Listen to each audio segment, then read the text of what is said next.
Good evening, everyone. I'm Michael Jones. I'm a PhD student at West Virginia University. I'd like to welcome all of you all to our webinar presentation, What's Now? Climate Solutions in 2021 and Securing a Just Transition for West Virginia. This is a program that's put on by the West Virginia Center on Climate Change and our co-host, the West Virginia University College of Law, the Center for Energy and Sustainable Development.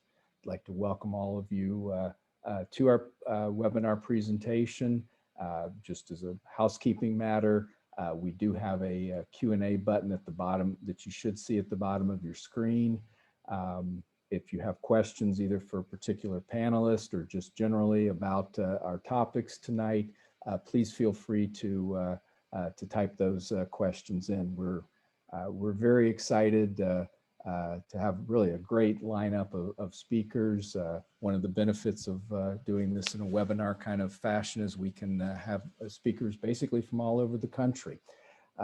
Molly Christian's going to talk to us about opportunities for federal legislative opportunities. We're joined by the Reverend Kyle Meyaard-Schaap, who will be talking to us about evangelicals and climate change and how to communicate climate change issues with people from the evangelical faith. And we're joined also by Evan Hansen, who's of course a delegate at the House of Delegates in West Virginia, who'll be talking about just the just transition and just energy transitions in West Virginia. So we're very excited to have everybody here. And again, I thank you all for attending. And I'm going to thank up front and at the end our participants for being willing to share and participate with us.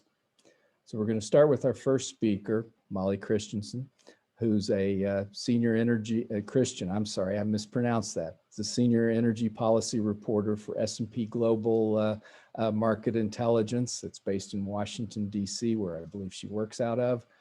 She's covering the intersection of federal policy and the utility sector with a particular focus on Congress and what Congress is doing and able to do in this new session and new Congress. Prior to that, she reported on U.S. coal markets, both at S&P and at Argus Media, where she served as editor of the Argus Coal Daily. She's a native of Lancaster, Ohio, and a graduate of Ohio University's E.W. Scripps School of Journalism. So Molly, welcome. We look forward to your presentation. Great, thanks Mike, and thanks to the Climate Center and to all of you for tuning in on a Monday night. Let me just queue up my slides here. Okay, and we're looking good. Can we see? They haven't popped up yet. It says yeah, they're up. Now you just got to put them on the full screen. Okay, sorry, one sec. Let me. Nope, you're fine. Put that up. Okay, yes, and so thanks everyone Great. for Thanks, joining. Molly. Yeah, thanks for joining. As Mike said, I'm Molly Christian. I'm a senior energy policy reporter for S&P Global Market Intelligence, and today I'm just going to discuss the outlook for federal energy policy in the next couple years, just both looking at what President Biden has proposed and what could get done in Congress. Okay, so to start off, just to go over, and some of you may be familiar with President Biden's climate and energy plan. He called during the campaign for a, quote, clean energy revolution. He proposed a 4-year, $2 trillion plan aimed at cutting greenhouse gas emissions economy-wide. Part of that plan includes trying to help the US decarbonize the electric power sector by 2035. Currently, the power sector is about 60% fueled by coal and natural gas, so this is a pretty ambitious goal. He also wants to help decarbonize the entire economy by 2050. Obviously, this goes out beyond his presidency, but just getting the US on path to do that. And alongside all that, he does want to try to ensure a just transition for frontline communities, fossil fuel workers, and low-income and minority communities. So some of the key parts of his climate plan, and he's already set some of this in motion after he was inaugurated on January 20th, but re-entering the Paris Agreement on climate change, he did that on day 1, and he signed an order to re-enter the US that should take about 30 days. So pretty quick action there. He's also directed agencies to review Trump era energy and environmental rules. And his Department of Interior has already directed a temporary halt in fossil fuel leases in federal areas. So those are things he's already kind of started to take action on. Looking more forward, he's proposed, he wants to develop new emissions and fuel economy standards for light duty and medium duty vehicles, establish building performance standards, methane emissions limits. He said aggressive methane emissions limits for oil and gas production, and add 500,000 electric vehicle charging stations nationwide. So this isn't an exhaustive list, but these are some of the highlights of his climate plan. And to add more detail on securing a just transition, he has called for guaranteeing pensions and health benefits for minors' families. I know this is a big issue for West Virginia. He also wants to make companies increase payments into the Black Lung Benefits Program. He's proposed expanding the Obama administration's Power Plus plan, which was aimed at economic diversification and job retraining in communities affected by the transition away from fossil fuels. So these are a handful. There's a more expansive plan he put out there, but a just transition is part of his climate and clean energy agenda. And so how could President Biden do some of these goals that he set out just directly through executive action or through the agencies in his administration? I mentioned he's already signed an order to re-enter the US in the Paris Agreement. He canceled a presidential permit for the Keystone XL pipeline. He's also directing agencies, like I said, to review Trump era energy and environmental rules with an eye probably towards forming tougher replacement regulations for carbon and for other emissions. He can direct government agencies to procure more clean energy, whether it's EVs or some other, material that the federal government needs. They're a big buyer and big energy consumer. He's also proposed forming an agency focused just on transformative climate policies or technologies, called the Advanced Research Projects Agency Climate. That would be a new agency he could form, requiring greater corporate disclosure of climate risks and impacts, and a possible border tariffs on goods coming into the US if they come from a country that doesn't have some type of climate controls. So these are all things that on the executive level or through agencies Biden could do or direct. This is a long, and sorry if it's a little hard to look at, but it's a list of some of the energy focused rules at EPA that Biden has already directed the agency to review. These are all Trump era rules finalized under President Trump, and Biden has told EPA, look at these rules and most likely form a new and tougher emissions rule, both for new power plants, for vehicles, oil and gas sector. And he also directed EPA to look at safe drinking water rules, toxic chemicals, other things. But this list is mainly of sort of energy and power focused rules that he wants EPA to re-examine with an eye towards, like I said, forming tougher rules for methane, for carbon, other greenhouse gases. The interior under Biden is also a key part of his climate plan. Just with not even a week in office, his Interior Department has already temporarily halted approval of new fossil fuel leases in federal areas, not existing ones, but any new leases.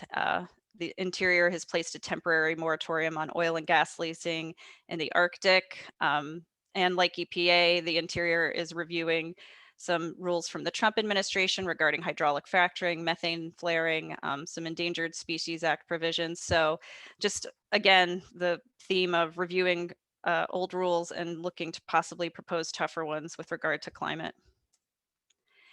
The Federal Energy Regulatory Commission, that's an independent commission that oversees wholesale power markets and permitting of interstate oil and gas pipelines. Biden, it's an independent agency, so Biden can't say do this, but President Biden can select the chairman of the commission. He can nominate new commissioners, and this commission could take some significant steps towards decarbonizing the power sector. They could elevate consideration of the greenhouse gas impacts of new proposed gas pipelines.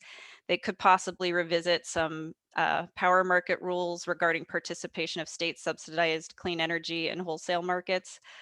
West Virginia is part of the PJM interconnection, which is a big regional power market. And a little over a year ago, FERC finalized an order that some say could make it harder for states subsidized renewables or nuclear to compete in that market. It's possible that FERC with a Democratic chairman could revisit that. as well as look at transmission policies that encourage the development of new power lines that could help facilitate renewables. So there are a lot of ways that FERC could maybe could get in on that clean energy push.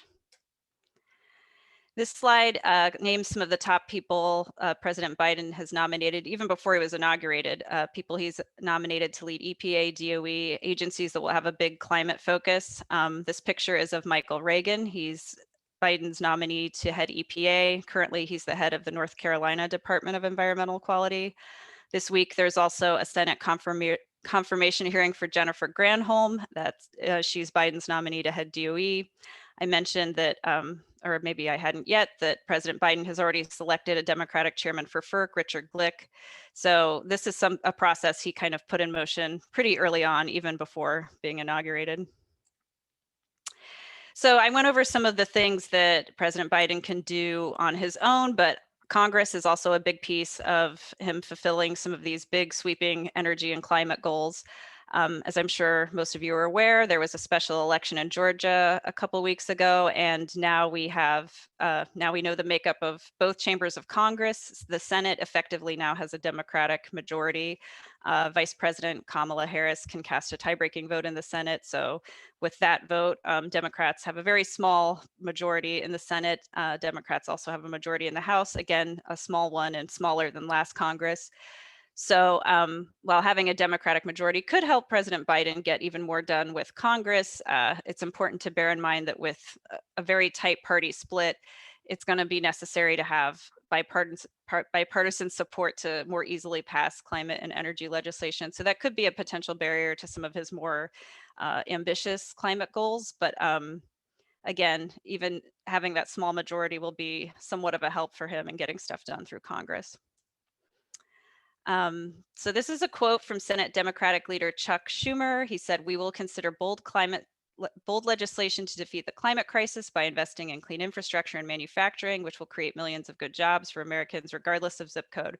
So even with the coronavirus pandemic and dealing with the economic fallout from that, Democrats in Congress are really making climate change a key focus. So what is it that Congress could do to help Biden in this climate push? Some of the things that Biden would need Congress to do, approving funding for clean energy legislation. There's talk that some, quote, green stimulus could be put in a future COVID-19 economic relief package. We've already seen Congress pass a couple of those in the past year, and President Biden has said he wants to do more. So that's something he would need Congress to go along with, and could provide some money for clean energy development. Confirming Biden's nominees. We went over some of the people President Biden nominated for different agencies earlier. The Congressional Review Act, it's a law that allows Congress to overturn recently finalized rules with just a simple majority. And with Biden in the White House, with the Democratic majority, you could see an effort to overturn some of the kind of last minute Trump rules that way. Also, Congress authorizes agency budgets, including for DOE and programs like the ARPA-C that President Biden has proposed. Congress has to authorize tax incentives, including for clean energy resources.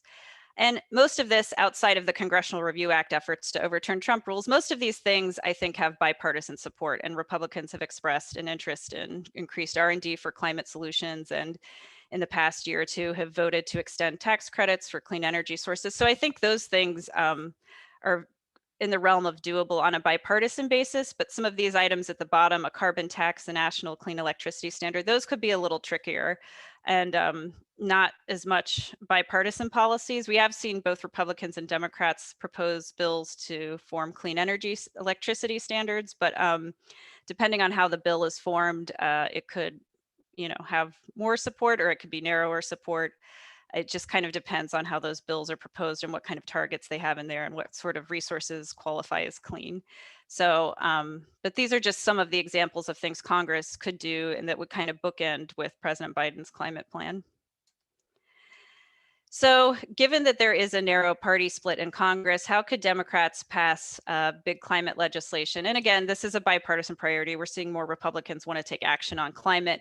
But given that we have, a Democrat in the White House and a Democrat majority, you can expect an effort to pass bigger legislation. But how can that be done when you have sort of a very tightly divided Congress? I think one option is kind of the quote regular legislative process where a bill needs a simple majority in the House and at least 60 votes in the Senate to overcome a filibuster. That's doable maybe for some of the more bipartisan climate and clean energy proposals out there, such as increased R&D funding. That I think you could do on a regular process. But if you're looking at more sweeping kind of climate measures, something like a carbon tax or a clean electricity standard, Democrats might have to turn to other options. One thing, a controversial option Democrats are looking at is possibly getting rid of the legislative filibuster. That would allow bills to pass the Senate with a simple 51 vote majority. But not all lawmakers are on board with that, including West Virginia's Senator Joe Manchin. He in the past has said he is hesitant to eliminate the filibuster. I think it's seen as a way of forming legislation that has broader appeal. And so not everyone's on board with getting rid of that, even if it would make passing certain types of bills easier. Another option that allows not having to get 60 votes in the Senate is budget reconciliation, but budget reconciliation bills are kind of limited in that it has to be a bill that changes federal spending or revenue or the debt limit. It can't just be like any policy measure, like a Clean Air Act change, unless it has some kind of revenue impact. So while people think you could maybe enact a carbon tax or some other tax measures or spending measures like infrastructure through budget reconciliation, it has sort of limited use. And again, you would still probably want it to be a bill that has bipartisan appeal. There are moderate Democrats, including Senator Manchin, who may not want to go very aggressive on a climate policy if they see it as being too expensive or, bad for the economy. So even with, being able to pass something with a simple majority in the Senate, you're going to need to have at least all of the Democrats on board or possibly a few Republicans. So that kind of limits the universe maybe of things you could pass. Here is just, I'm giving a quick rundown of some of the key committees that will be focused on energy and climate change. Senator Manchin, as a lot of you probably know, is now chairman of the Senate Energy and Natural Resources Committee. Your other West Virginia Senator, Shelley Moore Capito, is the ranking member, the top Republican on the Senate Environment and Public Works Committee. So, West Virginia did very well in having senators who are on committees that are focused on these issues. So you can expect concerns from West Virginians to be factored into a lot of the legislation they try to advance in committee. In the House, since the Democrats kept control of the House as they had last Congress, we have the same chair of the House Energy and Commerce Committee, Frank Pallone, and House Natural Resources, Raul Grijalva. And just to go back to Manchin as your home state lawmaker, so he's going to play a pretty important role in deciding what energy legislation moves ahead in Congress. The Senate Energy Committee has authority over bills that focus on energy production in federal areas, on research priorities and funding for DOE, appliance standards, which obviously affects emissions. So, a wide range of policies that they look at. Nuclear energy, a lot of nuclear energy policy comes out of the Senate Energy Committee. So he's going to play an important role in what bills get prioritized. He is an advocate of an all of the above energy policy. So, I think he formed a political ad in 2010 where he took aim at a climate cap and trade bill. So I know it's a different world than 2010, but in general, he's, Senator Manchin's not probably someone who's going to be like, let's have a bill that requires us to rely fully on renewables in 5 to 10 years. I don't see him being a proponent of that. I think he's going to take a very broad approach, wants all solutions, including things like carbon capture so that fossil fuels can continue to be used. I mean, expect that kind of approach to the bills that he puts forward, but that doesn't mean he isn't someone who's willing to be aggressive when it comes to federal support for clean energy infrastructure. He, in a recent interview with Inside West Virginia Politics, he said spend 2, 3, 4 trillion over a 10-year period on infrastructure. So I don't think he's going to be shy in wanting, especially if it benefits West Virginia, and wanting to kind of put federal money towards upgrading infrastructure that could have a positive climate impact. I just don't know that you're going to see him be like, let's support a big carbon tax or a really swift transition to clean energy that just is economically difficult. Okay, so just to wrap up, kind of 3 key points. Biden has already kind of set in motion an agenda to cut emissions from power plants, cars, buildings, economy-wide. He can do a lot of that on his own using his own executive authority, but he will need Congress for other pieces of his climate agenda, which means that moderate lawmakers like Senator Manchin will play a key role in climate and energy if climate and energy legislation can succeed. So we'll need support from people like Senator Manchin, most likely.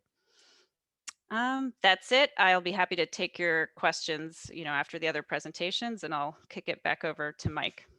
Great, Molly. Thank you so much for that very informative outlay of the lay of the land of what the president can do, both through executive order and where he's going to need to work with Congress and where Congress may be willing to work with him. I appreciate that. Like we've said, if anybody has any questions, please feel free to post them in the question and answer period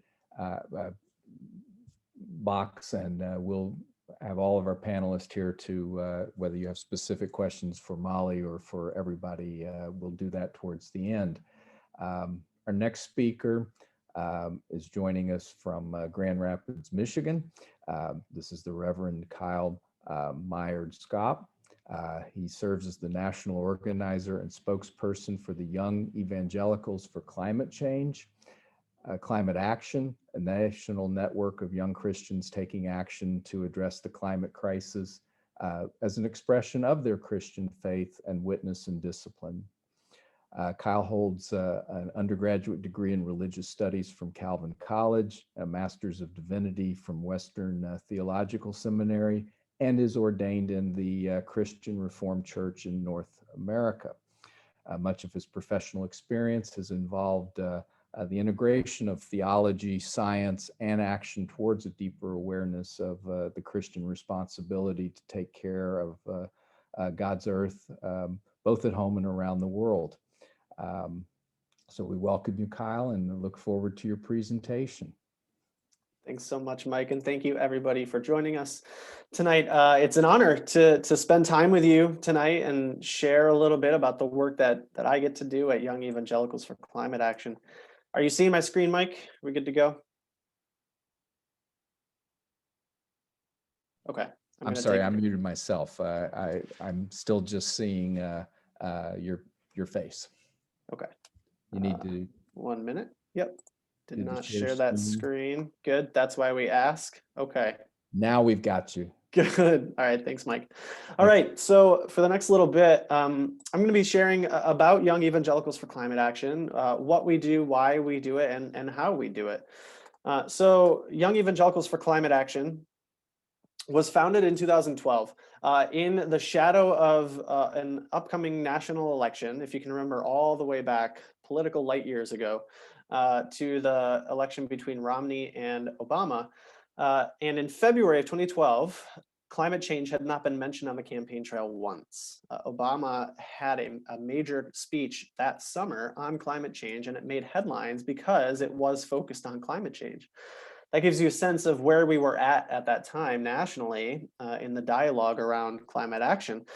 In February of 2012, a group of young evangelicals got together in DC and said, we need to do something. A whole generation of us are coming of age and thinking about participating in the political process for the first time, many of us. And we don't have the tools to bring our faith to bear in the public square for the sake of the common good when it comes to the issue of climate change. We need tools to integrate our faith with climate action so that we can act on climate change because of our faith and not in spite of it. So we wanted to create a space that would educate and equip our generation of young Christians to do just that. So as Mike shared, we are young evangelicals in the United States who are coming together and taking action to overcome the climate crisis as part of our Christian discipleship and witness. In other words, we don't consider ourselves environmentalists first and foremost. We don't consider ourselves climate activists first and foremost. We don't consider ourselves Democrats or Republicans first or foremost. We consider ourselves Jesus followers. We're trying to be Christians and we're trying to follow Jesus in a warming world. And the only way we know how to do that is to address climate change. So kind of the three buckets of our work is to educate and mobilize our generation of young evangelicals to act on climate change. We're also working to influence our senior evangelical leaders, pastors, denominational leaders, musicians, authors, people with a platform, as well as hold our political leaders accountable and advocate for just and effective and bipartisan climate solutions. I want to talk just briefly about that first one. How do we educate and mobilize our generation of evangelicals? If I had more time, I would tell you lots more stories, but I don't. So I'm going to go quickly. But it looks a little bit like some of these pictures. It looks like going to Washington, D.C. in 2017 and marching with 450,000 other people to demand climate action. And then to stick around for the weekend with dozens of young Christians to teach them how to lobby, and then go on Capitol Hill that following Monday and hold over 30 lobby meetings with members of Congress so that young people could share their concerns with their legislators. It looks like our Climate Leadership Fellows program, a program that trains and educates and then supports college students all over the country as they take action on their campus. This is the cohort from a couple of years ago. It's a little small now. This year we have a record 28 fellows around the country that are doing amazing work. It looks like our National Day of Prayer that we hosted in 2018 and 2016 and 2014 that called Christians across the country and around the world to pray for climate action, to pray for courage from our political leaders, to pray for the victims of climate change. It looks like traveling to Christian college campuses all over the country. This is a picture of chapel as it was filling up at Northwestern College in Northwestern Iowa. We're doing a lot of that virtually these days, but pre-COVID, hopefully post-COVID, and even now, we are preaching in chapels. We are guest lecturing in classrooms. We are lecturing for the larger community. We are hosting events. We're getting into churches. We're doing everything we can to share the message that young Christians care about this and that our faith calls us to action. It looks like a lot of press. We had over 60 press hits this year alone in CNN, New York Times, lots of other pretty big outlets. This one was in the Religion News Service, and it was an open letter that we wrote to the participants of the National Prayer Breakfast last February, calling on them to include climate change and its victims in their prayer. This is an action that we hosted outside of the White House, where we held a climate die-in, where we enacted the death and destruction that our neighbors around the world are suffering and that God's creation is suffering. And we had a prayer liturgy and we streamed that. This is also us outside the National Prayer Breakfast holding a parallel prayer vigil. Since we couldn't get inside, we prayed outside. And we brought the victims of climate change to the National Prayer Breakfast and we prayed for them. It looks like engaging candidates for office as well as leaders. This is one of our project leaders in Iowa, Lincoln Morris, engaging then candidate for the Republican nomination in 2016, Chris Christie, asking him what he's going to do about climate change, getting it on camera so we could hold him accountable. And class gifts from some of our fellows, like a solar panel array at Gordon College up in Massachusetts that one of our fellows was able to secure. Lots more examples of what it looks like to educate and mobilize young Christians for action. But why young evangelicals? Well, a few reasons. The first is because it's faithful. We believe, like I said, that acting on climate change is fundamentally Christian. We believe that because we believe that Scripture is filled with evidence for God's love and care and concern for creation, of our responsibility, our God-given responsibility to take care of it, our status not as owners of creation, but as tenants of a creation that is owned only by God, and of passages in the New Testament that talk about how the creation itself is groaning until we take steps to release it from the effects of bondage and sin and decay. Of how Christ, says Paul, is reconciling everything to himself, not just human souls, but somehow mysteriously all of God's creation is within God's saving sights.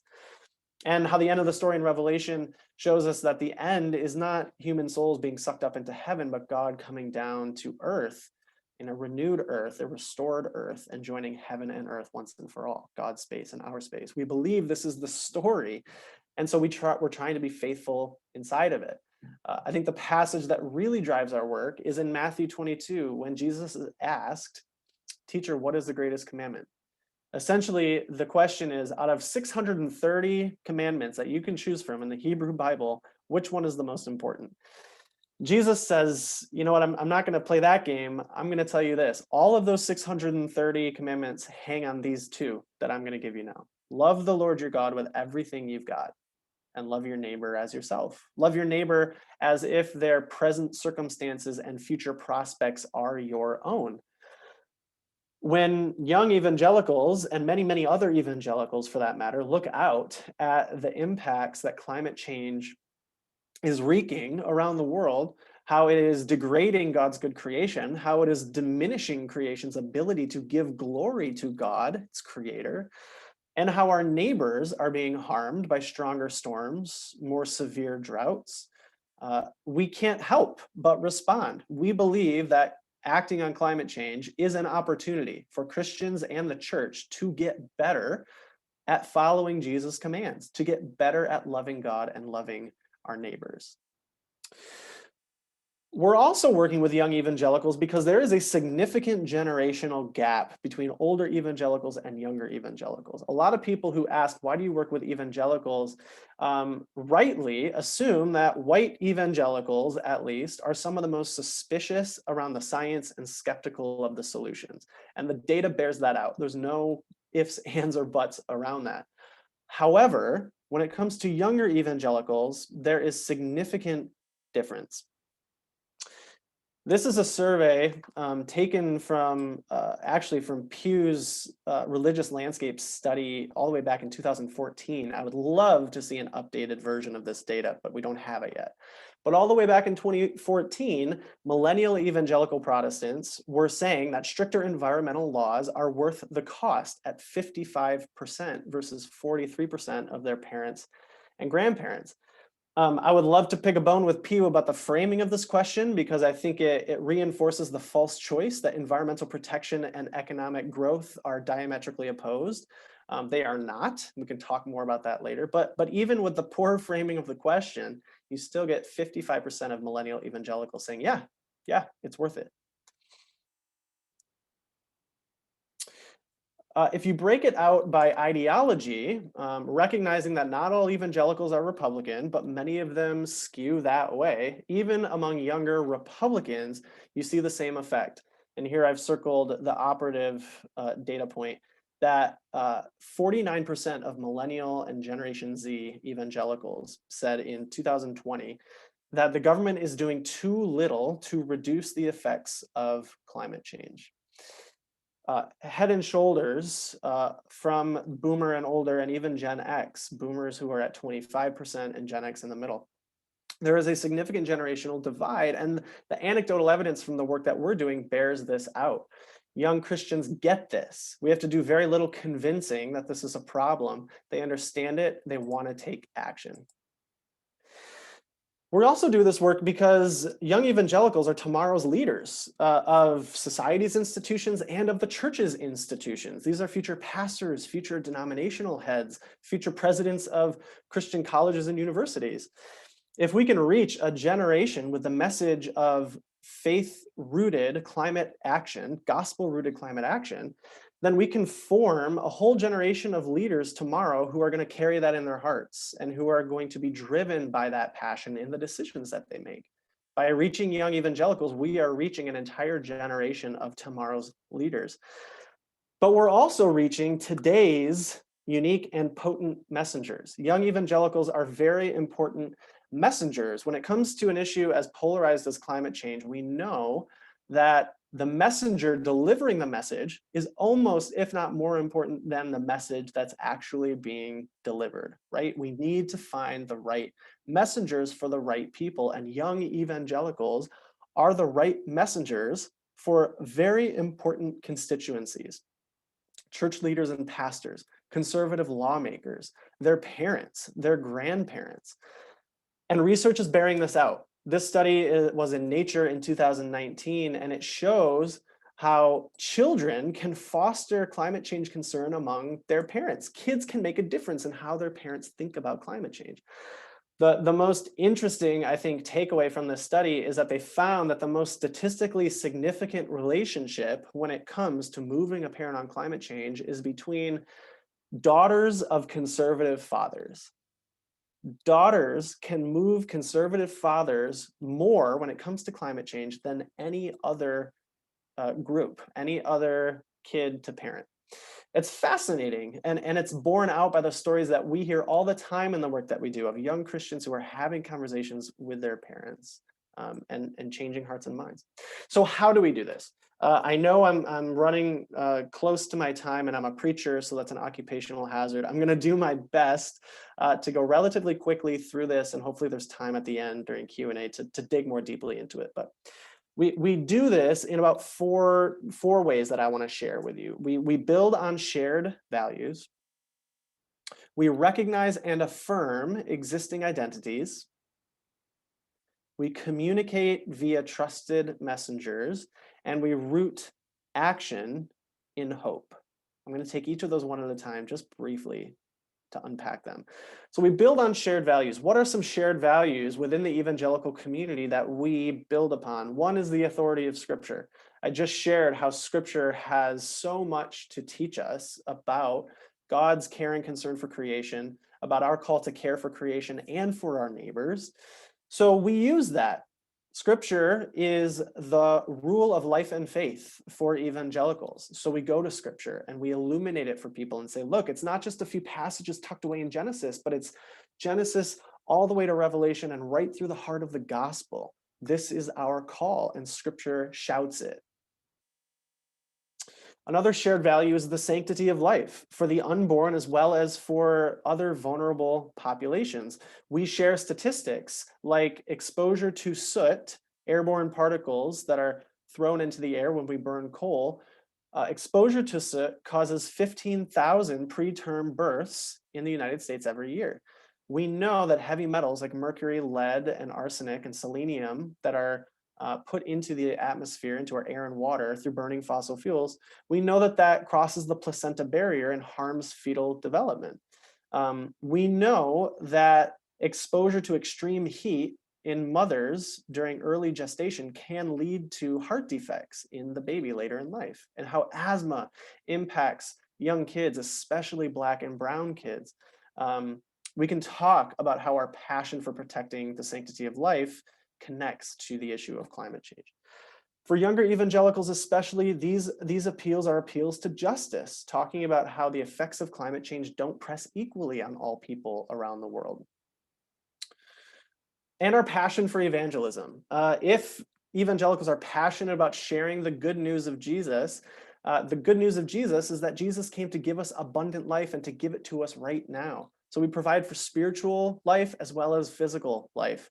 And we want our good news that we share to truly be good news for neighbors who are having a hard time feeding their families, who are in the paths of stronger storms. Recognizing and affirming existing identities. One of our senior advisors at YECA and a friend who is a climate scientist and an evangelical Christian likes to say that everybody already has everything they need to care about climate change. That's Dr. Catherine Hayhoe. In other words, no one has to change anything about who they are. They can be exactly who they are.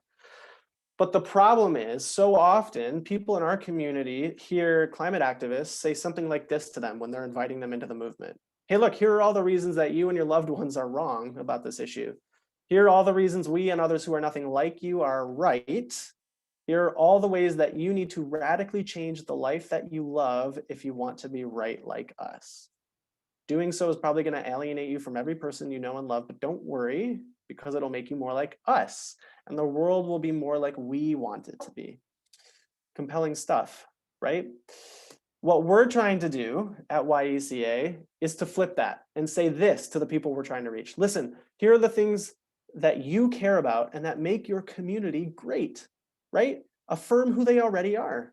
Here are all the people just like you who care about the things that you care about, other Christians. who are taking action to address climate change. When you join them, you deepen your connections to these people, and the world becomes more like you want it to be, much more compelling. Meet them where they are, affirm who they are, and help them understand that acting on climate change deepens their existing identity and helps bring the world to where they want it to be. Really quickly, communicating via trusted messengers, basically themselves. We have an entire campaign where young people film themselves and send in their climate testimony, we call it. Young Christians around the world who are sharing why they care about climate change, how they came to care, what their prayer for the church is, and what they're doing to address it. So that young people are hearing from people like them, other young Christians, seeing people like them doing it so they can imagine themselves doing it too. And finally, we root all of our action in hope.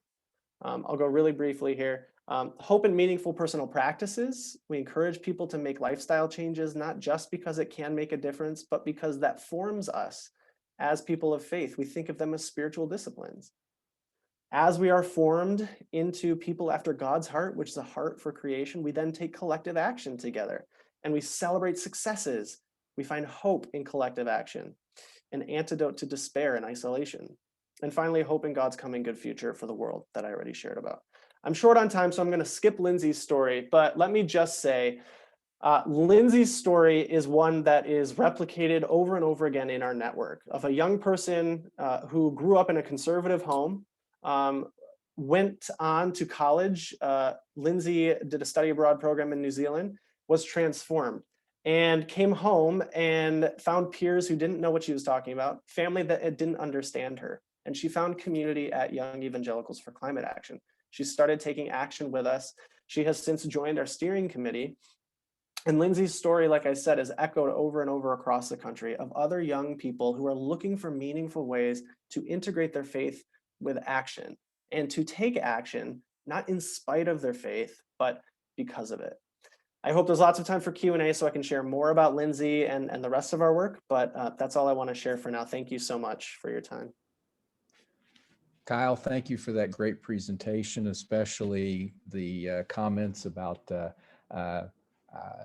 how very effective, and I'm being sarcastic, telling people that they're wrong and they have to change and be like us just doesn't work in that community or in any community. So we do appreciate that. And again, I would remind everybody, we've got a couple of questions in the Q&A already, and we'll ask those as we finish the presentations and go to the question and answer period, but that is available to all of you all to ask any questions either to a specific panelist or just generally about the topics that we're talking about tonight.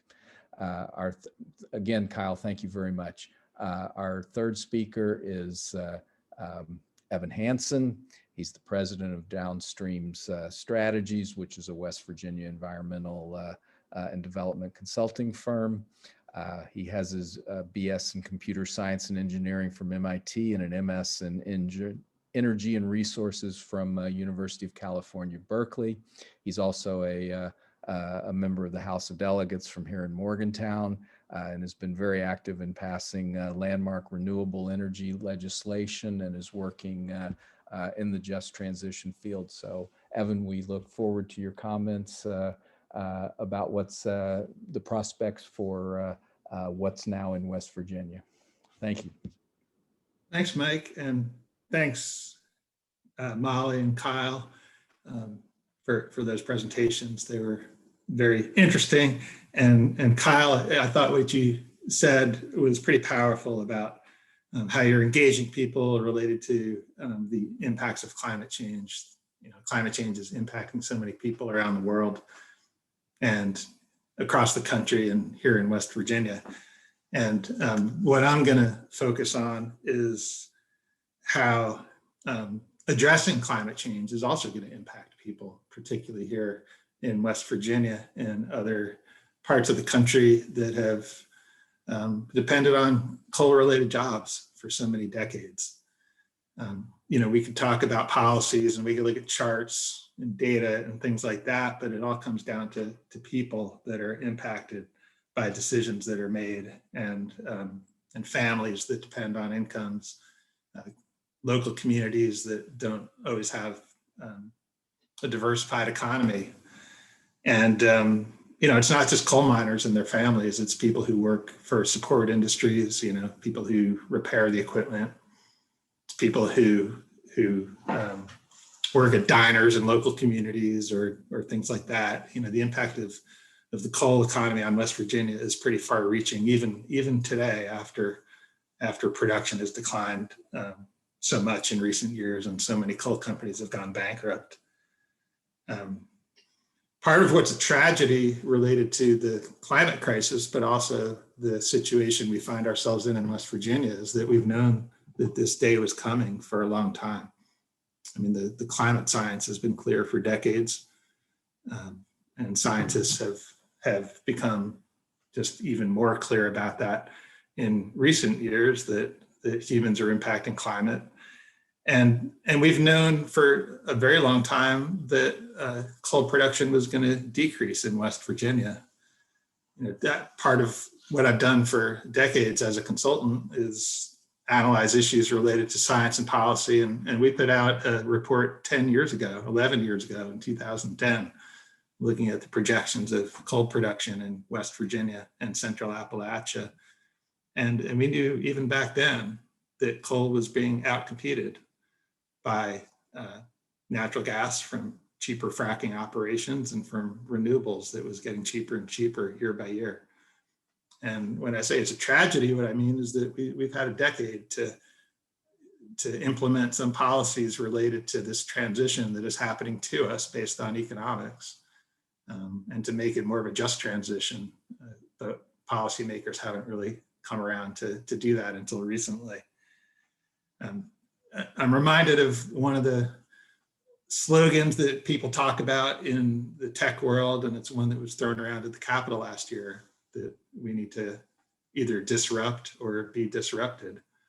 That's how companies think, and that's how we need to think as policymakers. We need to either disrupt or be disrupted. And the reality is that the coal industry and the economy of West Virginia has been disrupted.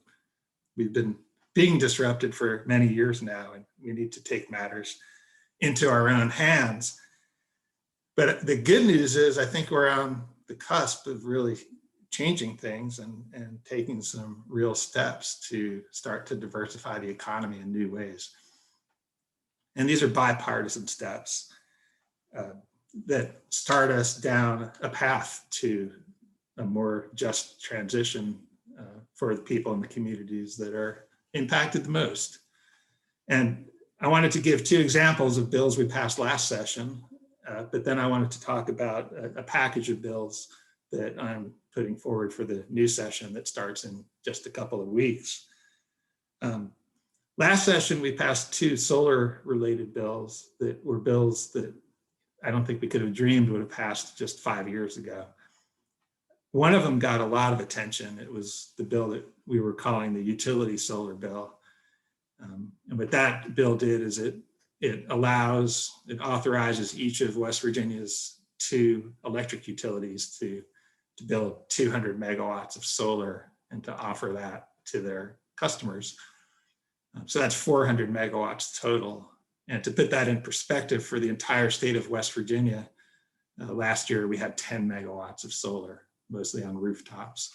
So that would authorize an increase of 40 times in terms of the amount of solar in West Virginia, and it would create jobs. And that's how we got that bill passed, because not only will that create jobs in terms of installing those solar arrays, but we heard testimony from the Secretary of Commerce saying that companies that are looking to potentially site in West Virginia need access to renewable electricity.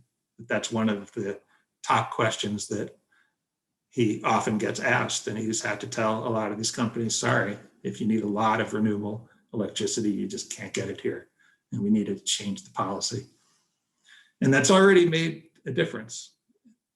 Appalachian Power, which is one of our 2 utilities, put out a request for proposals, and they're evaluating they're evaluating proposals they've received from solar developers right now.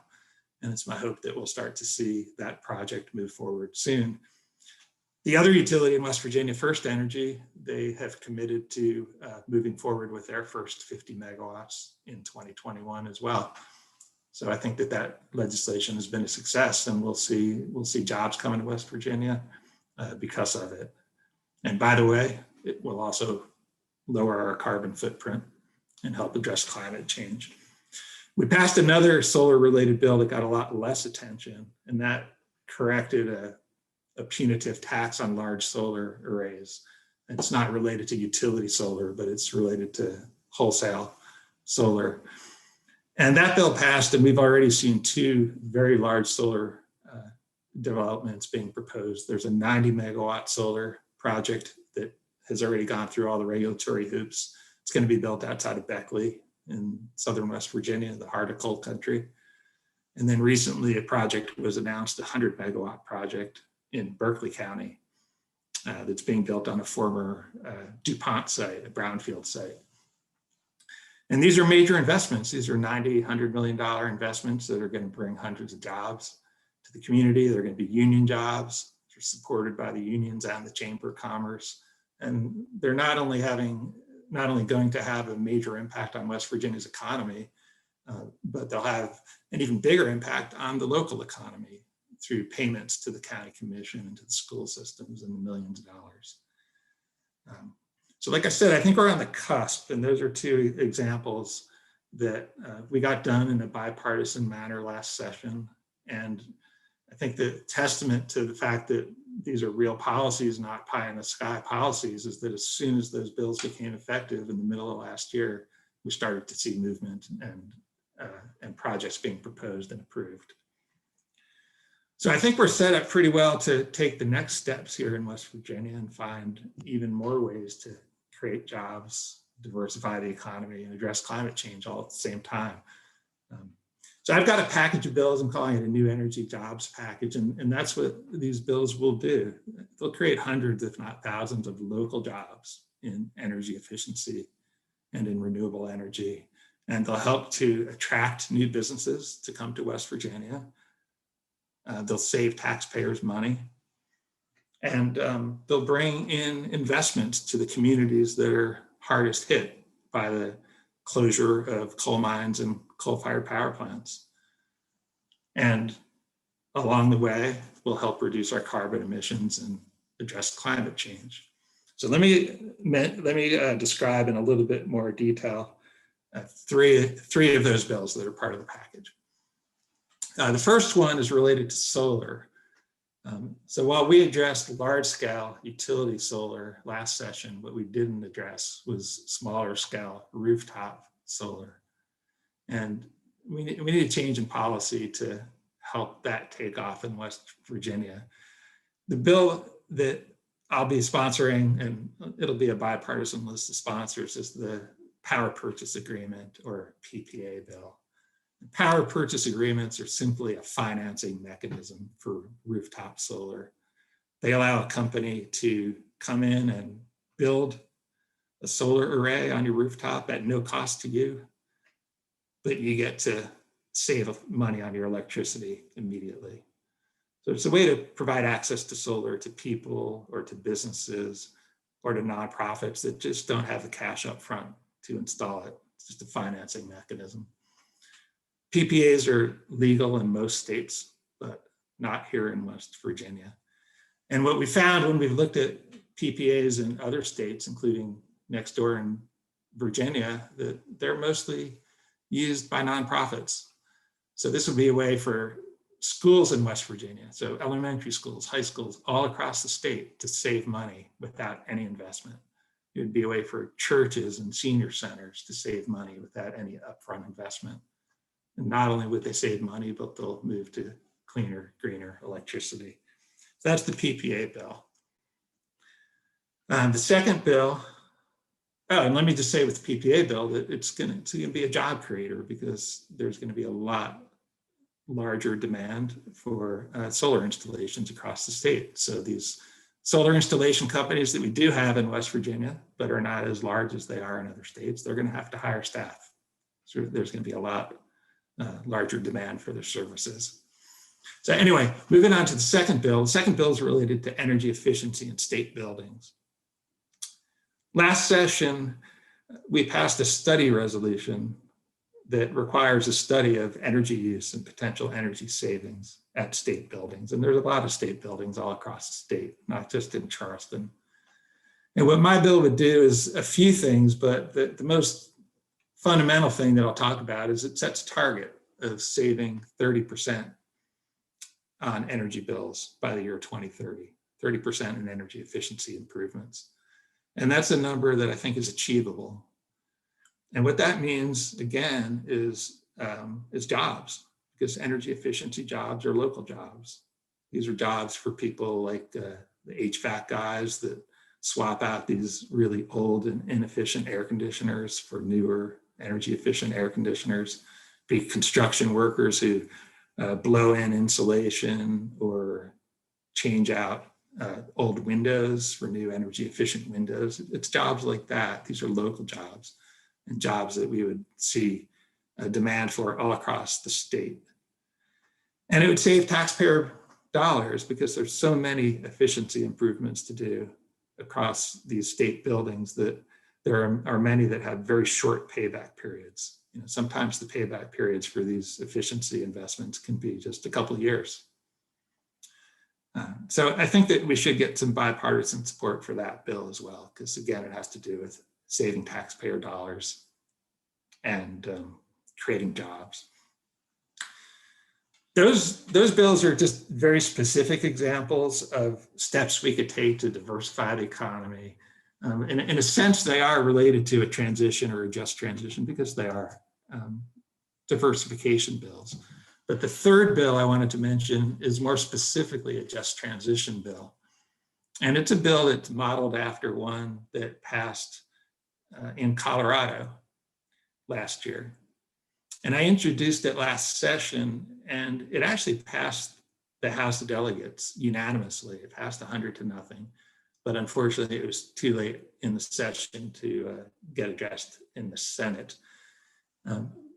We called it last year the Just Transition Bill. This year, we're probably going to change it to Coal Community Revitalization, but it's essentially the same bill. It directs the Department of Commerce to oversee a process where there's a Just Transition Advisory Committee that's made up of not just elected officials and economic development folks, but people from impacted communities across the state of West Virginia.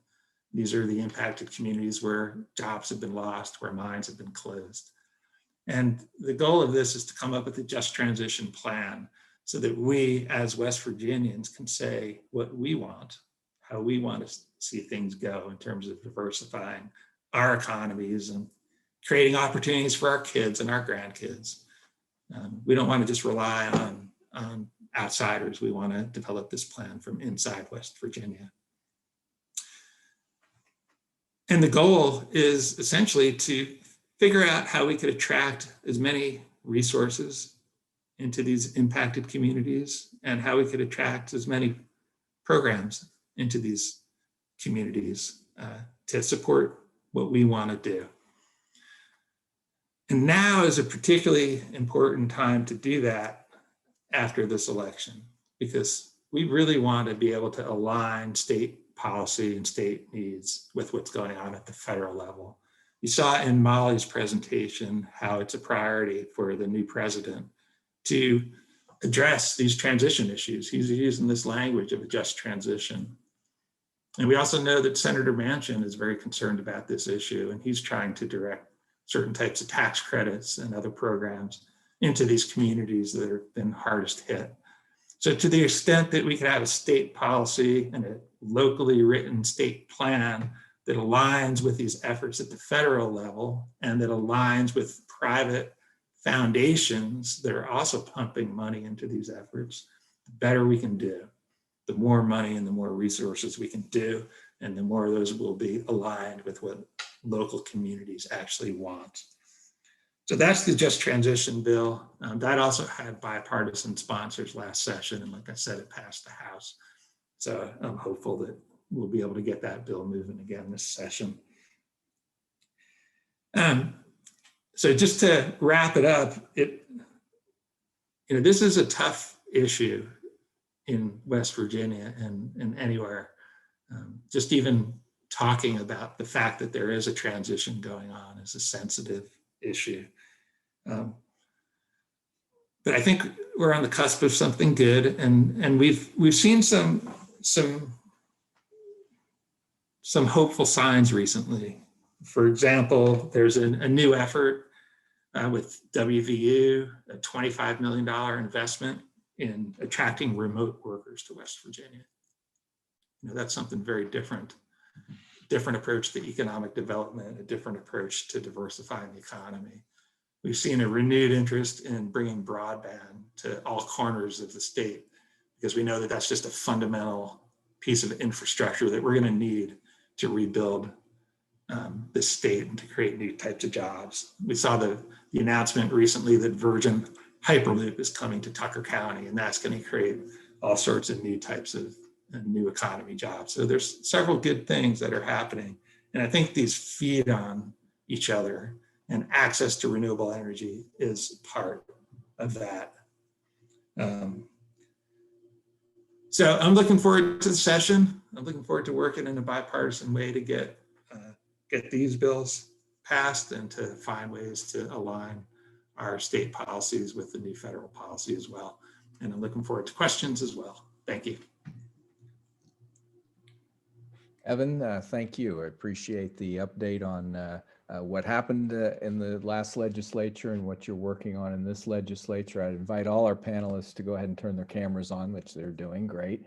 And we'll go to kind of a question and answer period. We've got about 25 minutes here, and we've got some good questions. I noticed somebody raised their hand. We don't have a verbal way to ask questions, so if you do have more questions, please type them into the Q&A, the question and answer box, and we'll get to as many of them as we possibly can. This first question was directed to Evan specifically, but I think that Molly may also weigh in on it, which is, and to Evan's point of view, which is given that the West Virginia legislature is a supermajority Republican, probably conservative, answering to to some degree to an evangelical constituency. Would some of the things that Kyle talked about be ways to work in the West Virginia legislation? Would those be communication methods that would work? And then Molly, would be the same question to the federal level, which of course is, as she pointed out, a 50-50 party split. So Evan? I thought your slides where you talked about an ineffective way to communicate with people and an effective way to communicate with people, I thought the slides were really powerful. And I think those would hold true whether or not you're an evangelical. But I think that having evangelicals in West Virginia communicating with West Virginia lawmakers would be very powerful and welcome. Welcome. So I hope that you have a chapter here or might be able to organize some people to engage with West Virginia lawmakers. Yeah, and Molly, I'll get to you in a second, but Kyle, one of the questions was, is there a West Virginia chapter? And you typed in an answer. I don't think there's a way that the person that wrote the question can do it, but basically you said that there really isn't a chapter type of thing, but that's not how you're organized, but you do have members in West Virginia. So I guess to get Evan's question to you would be how to mobilize West Virginia interest in what's happening in West Virginia politics. And then we'll get to Molly on the kind of the national view of Kyle's techniques and how they might work at the national level. Sure. Yeah. So like I said, we don't have a chapter model. So I can't point you to a chapter in West Virginia. I do know we have active folks there. So I shared my email address to that questioner. I'm happy to share it with everyone here. You can also go to our website, yecaction.org. yecaction.org, or just Google Young Evangelicals for Climate Action. You'll find it. And you can contact us that way. But you can also reach me at kyle@yecaction.org. And I would love to work with you about connecting with some of the folks we have in West Virginia. If you want to, invite them to an event, get to know them, would love to leverage and mobilize those folks toward our common cause. Great. And Molly, if perhaps if you've got from your reporting some insight into how those kind of techniques might work in a basically very divided government. Yeah, I mean, I think the broader the coalition of support, I mean, my impression for any policy issue is the broader the support, the more likely that is to get attention from both parties. And I think a lot of Republican and Democratic lawmakers have big evangelical bases. So I think if, and lawmakers are very much what can I go home and tell my constituents that they support. So I think the more, they can say, this is a big issue for my district, and this is what the evangelical community is saying, I mean, the greater chance that's going to be prioritized. So, I mean, yeah. Can you? Yeah, we got it. Thank you. That was great. And Kyle, I've got a couple of questions that came from the matters that you brought up. Let me get to them again. I'm just going to kind of ask them together because I think they are kind of related.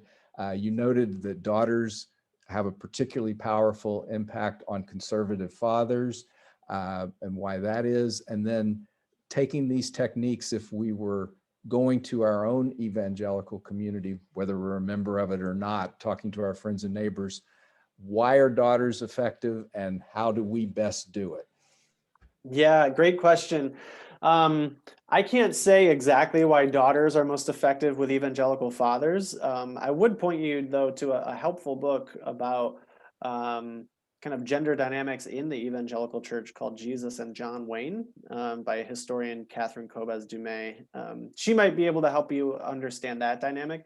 I can tell you a little bit, or at least share some insight into why conservatives in particular have been so resistant, at least of late, to conversations around climate change. And the first thing I'd share is that it hasn't always been that way, right? Richard Nixon established the National Environmental Protection Act, the foundational piece of legislation upon which the Clean Air, the Clean Water Act rests. He found the EPA. President Reagan helped broker the Montreal Protocols to address the hole in the ozone that was developing. President Bush, H.W. Bush, signed hugely consequential amendments to the Clean Air Act. The conservative tradition of conservation and of environmental protection is rich and it's long. The recent development within the Republican Party in particular around resistance to climate change is relatively new, and it's abnormal when you take the long history of conservative action on the environment into account. And I can only share assumptions or hypotheses about why that is.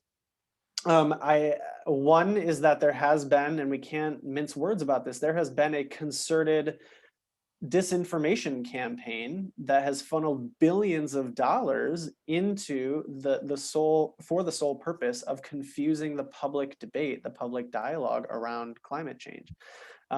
That's not really up for debate. I mean, we have documents going back to the 1980s that show that ExxonMobil understood the science of climate change, that they paid scientists to muddy the waters, that there has been a disinformation campaign for a long time to confuse people around climate change. And I would also say that, not too long ago, Nancy Pelosi and Newt Gingrich sat on a couch in front of the Capitol building and shot an ad and say, we disagree on a whole lot, but we agree on climate change and we have to work together. What happened between 2008, I think that was, and now? One thing that was hugely consequential was the Citizens United ruling that opened up financial contributions, unlimited financial contributions to candidates from corporations. And we know from financial disclosures that billions of dollars have poured toward candidates since then. And it's not hard to correlate money and where it's coming from to the candidates and what they're saying, to the lawmakers and what they're saying. So Unlimited money in politics certainly doesn't help, coupled with the decades of intentional disinformation, I think has really contributed to it. When it comes to, bringing the message to evangelical churches in your community, I actually think it matters a lot whether you're a part of that community or not, because like I said, the messenger really matters. And we have actually found that having quote unquote outsiders, or at least people who aren't a part of that community, even if you're neighbors, it's not going to be received as well as it would be if it were coming from someone inside the church or a trusted person inside the community. So if that's you, that's great. If it's not, I would really encourage you to start having conversations with people you know from those communities and kind of put some feelers out there to see, is this conversation happening? Why or why not? I would say if you do want to spark that conversation in communities that you're not a part of, do that outreach to the pastor, to other people that go there, and do three things when you connect with somebody. Bond over shared interests. Whether it's around climate change or not, maybe you both love to hunt, bond over that. And then connect the dots to climate change. Talk about how, unseasonably warm weather is changing the migration patterns of the game that you like to hunt, or whatever the case may be. And then talk about solutions that are achievable that connect to that. Talk about how, there are solutions that we can work toward together that can make it easier for us to hunt. So, bond over a shared value, connect it to climate change, and find a solution that resonates with that. That builds a lot of trust. And you never even have to say the words climate change. It's not an all or nothing proposition in one conversation. Build that trust. And then once you have that trust, you can start to explore how you might be able to help that pastor or that church member begin this conversation in their community. Thank you. And at any time, our other panelists are welcome to jump in on a particular question or share any insights that you may have, Molly, at the federal level, or Evan at the West Virginia and the intersection of West Virginia and national policy area. Evan, there's a couple of kind of hopefully relatively easy questions just about what the legislature can and can't do. One of them is how do we encourage electric and utility companies in West Virginia to offer energy efficient programs? Apparently, according to the questioner, there's not a lot that the Public Service Commission is doing. Is this something that the legislature can do something about?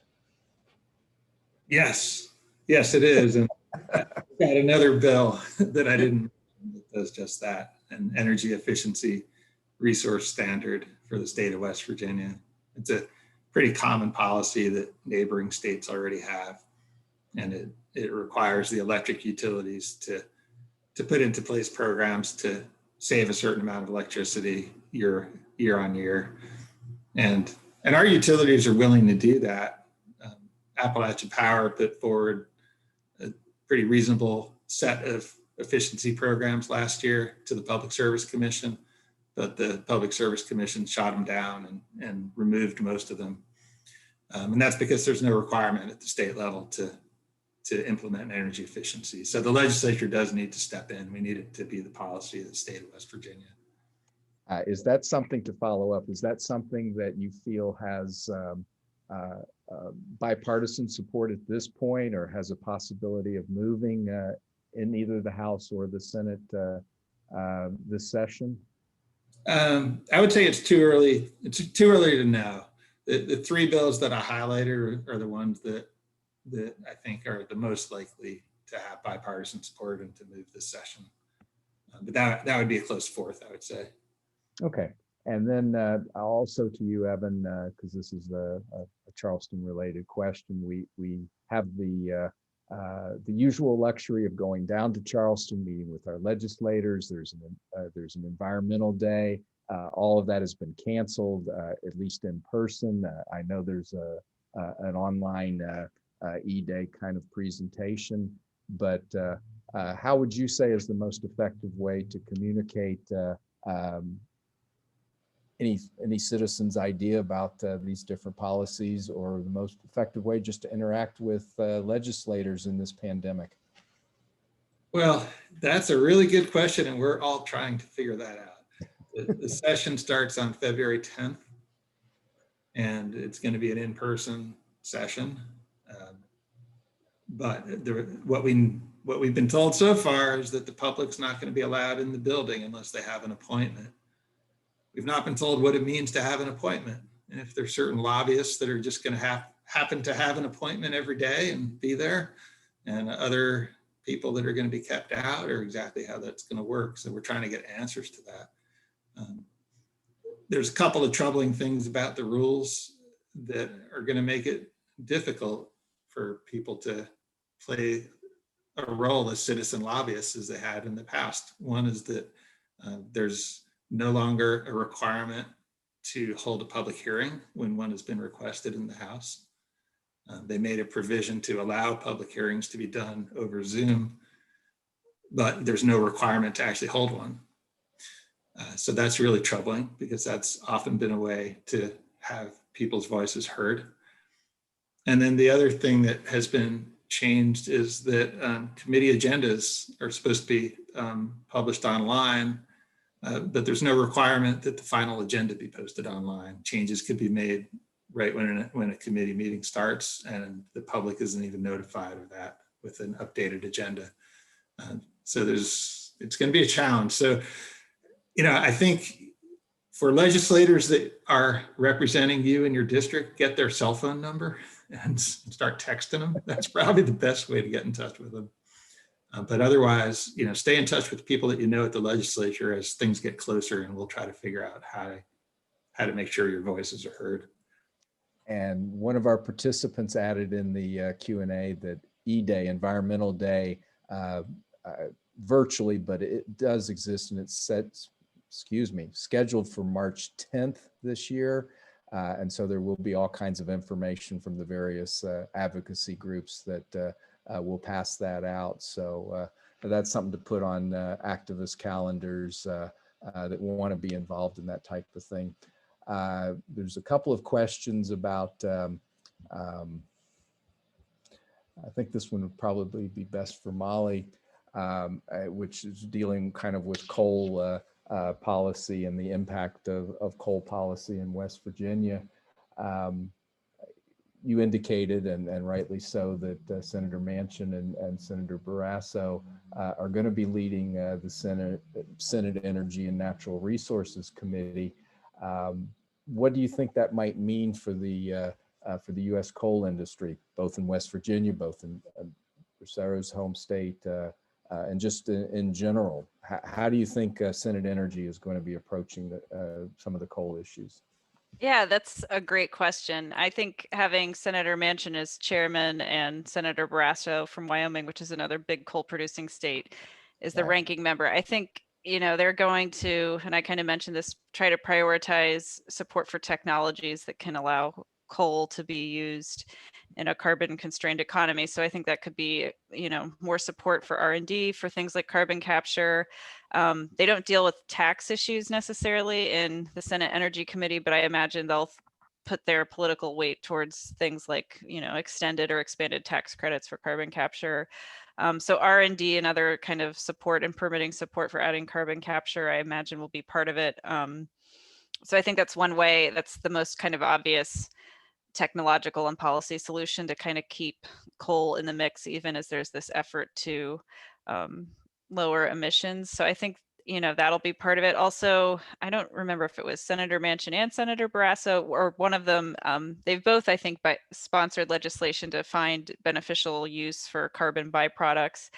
And I can't remember what all you can do with it, but there are ways to kind of utilize coal or maybe coal waste to produce different products. So, and to kind of use carbon itself that's captured for different products. So I imagine they're going to try to find ways both to keep coal use in the mix, even if there are limits set for carbon, and just, try to find ways to monetize coal in a different way. So I think those are two two options for I think how they'll try to prioritize the industry. And like I said, I think they're both not going to be the lawmakers that are advocating, going 100% renewables in a really short time frame. I think you're going to see them, as much of their work for coal is going to be about pushing back against policies that they think are really bad for the industry, as it is trying to find ways to keep coal in the mix. So sort of offense and defense.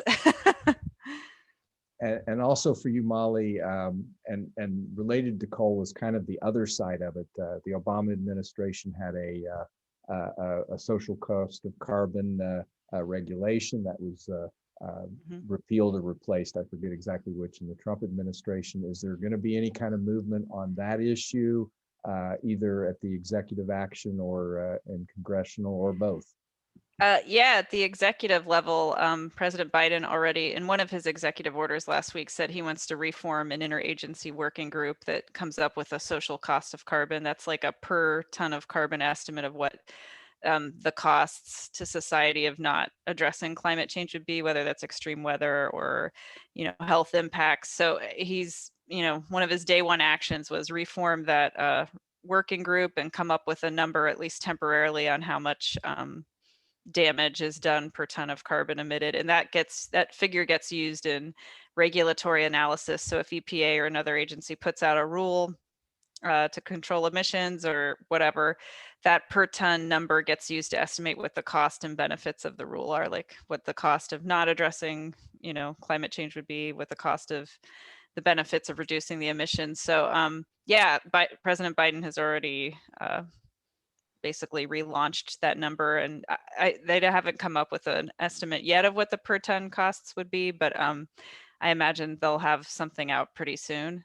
I think he gave some deadlines, like an interim deadline for an initial estimate, and then I think early 22 or sometime in 2022, the idea is to have a more full cost estimate of the impacts. So yes, that's one of the first things he did after getting inaugurated, was to get that back going. Let me ask you a final question, Molly. Does Congress push back from all of this executive action? Do they become less inclined to do something because as a response to Biden, to President Biden, or do they tend to want to overturn it or agree with it? How does Congress react to an executive action like that? I mean, that's a good question. I think Congress sees itself, and again, it depends on who's in charge. I think with Democrats, kind of sort of in step with Biden. I mean, I think climate has become a bipartisan issue, so I think you're seeing both parties trying to come up with ideas. But I think even with Biden taking all these steps, I think they know legislation ultimately is more durable than, an EPA rule could get challenged and overturned in a court. But legislation is a harder thing. If you have like Congress passing a law that says you must do this, it becomes harder to legally challenge that. So, it won't be easy to pass, like I said, big sweeping climate legislation, but to the extent Democrats can, I don't know that they see it as, well, Biden's doing this, so we don't have to do much. I think they're going to try to do whatever they can to kind of legally lock in climate action. So, Thank you. Yeah. We have about 3 minutes left, so I'm going to go to each of our panelists and give you 1 minute each. What would you like us to take away from your topic, from your discussion today? We'll start with the Reverend. Kyle. Well, What's thanks. the big takeaway? Thanks, Mike. And again, thanks everybody for being here. I think the big takeaway for me is, despite what you might be hearing, evangelicals are not a monolith, and a whole lot of evangelicals, especially young evangelicals, are working really, really hard to integrate their faith with climate action and to bring people in their faith communities along. I think what Dr. Hayhoe says is so true, that everybody has a reason to care about climate change. And for many people in the evangelical community, it is not an excuse, but perhaps an explanation. They have not been told that they have a reason to care, that who they are is someone who can be a part of the climate movement. And so I would just encourage everyone, if you have evangelicals in your community, in your family, to stay curious, to be respectful, and to recognize that everything they need is right there. All we have to do is help them unlock it. And if we do, we are going to build an unstoppable choir that will be singing from the same hymn book and will finally be able to do something about climate change. Great. Thank you, Kyle. Molly, what would you like us to take away on the federal side? I would just say, these policies, I think, are reflecting a trend that's already underway in a lot of states and what a lot of utilities are already doing. So, I mean, definitely, President Biden has these very aggressive goals. And like I said, some of it, could get challenged in courts and, who knows what Congress will do. But I think this is reflecting something that's kind of already happening, not to diminish what could happen at the federal level, but this is really sort of a trend within industry that's underway already. So I think this could give a push to that, but it's really a trend that's happening. You're already seeing utilities turning to renewables and kind of retiring coal plants. So I think that's my message. Thank you, Molly. Evan? I would say that this is a difficult issue in West Virginia, and I think that we need to be really sensitive to it because of how it's impacting people and communities across the state. But I think that there's a place to recognize and appreciate coal miners and everything that the mining industry has done in the past and is doing now and will continue to do for some time in the future, because we're going to be mining and burning coal in West Virginia for many years. It's going to be part of the energy mix, especially here in West Virginia. But I think we're at a time now where we could both recognize that on the one hand, but on the other hand, recognize how urgent it is to address the transition that is happening to the state, whether we like it or not, due to economic factors and other factors. And I think we've shown that we can get some things done in a bipartisan fashion, and we can build on that to create even more jobs and further diversify the economy. So I guess I'm hoping that people stay engaged on the issue and find a way, even in this COVID legislative session we're about to have, to make sure that legislators hear from you, that they know that it's important for you to both address climate change and grow the economy in West Virginia, and that there's real practical ways that we can do both of those things. Great. I appreciate all three of your closing comments. We got to most, but not all of the questions, but there was also a lot of comments about how informative all three of you were, how very interesting this was. And these, of course, are compliments to you, not to the program. We very much thank Molly and Kyle and Evan for taking the time out to share their insights from very different perspectives, but basically talking about the same type of communication, the same type of issues from perspectives of the federal and the state and different community type of events. So all three speakers, thank you very much for participating. We really, really appreciate your time and your insights in this. For everybody that's attended, we appreciate you attending. We hope that you got something out of it. Take Evan up on his invitation to bug legislators. There's more than Evan though. And also keep on your calendar March 10th for E-Day action, exactly how that will take place. But we promised to be done at 8:30. It's 8:33, so we're pretty close to that. I am Mike Jones again for the West Virginia Center on Climate Change, and on behalf of us and our co-host, the West Virginia University College of Law Center for Energy and Sustainable Development. We appreciate everybody attending today and hope you got something out of it. Everybody have a good evening. Thank you.